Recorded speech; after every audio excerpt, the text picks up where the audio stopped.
Hello, ஒரு நிமிடம். இன்றைய தியானம் மத்தேயு 6:21.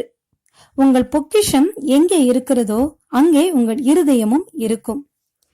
ஒரு ராஜா வருடத்தில் ஒரு நாள் தன் யானையின் மீது அமர்ந்து வலம் வருவது, தன் குடிமக்களுக்கென பொற்காசுகளை தெருக்களில் எறிவது அவர் வழக்கம். ஒரு விசை அவர் பொற்காசுகளை தெருக்களில் எரிந்து கொண்டே வந்தார். மக்கள் அனைவரும் ஓடோடி அவைகளை பொறுக்கினார்கள். அந்நேரம் திடீரென்று அந்த யானை மிரண்டு அங்கும் இங்கும் ஓட ராஜாவின் இருக்கை மேலும் கீழுமாக ஆட ஆரம்பித்தது. ராஜா எந்நேரம் கீழே விழுவாரோ என்ற நிலை. அப்பொழுது ராஜாவின் மடியில் இருந்த பொற்காசுகள் நிறைந்த பெட்டி தவறி கீழே விழுந்தது. அதிலிருந்த பொற்காசுகள் அனைத்தும் தரையிலே சிதறின. ராஜாவின் சேவகர்களும் அவரை மறந்து மக்களோடு சேர்ந்து பொற்காசுகளை பொறுக்க விரைந்தனர்.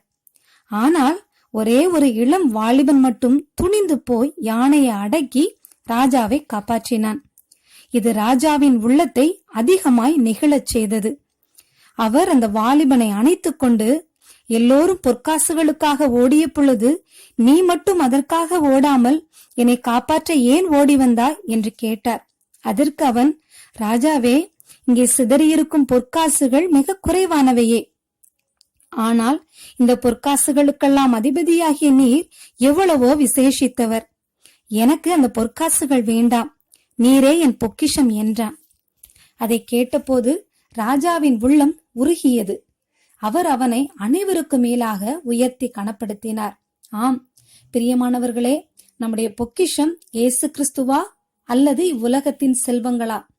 மரியாள் தன்னை விட்டு எடுபடாத நல்ல பங்காகிய இயேசுவை தெரிந்து கொண்டது போல நாமும் அவருக்காக முதலிடம் கொடுப்போமா? ஆமேன்.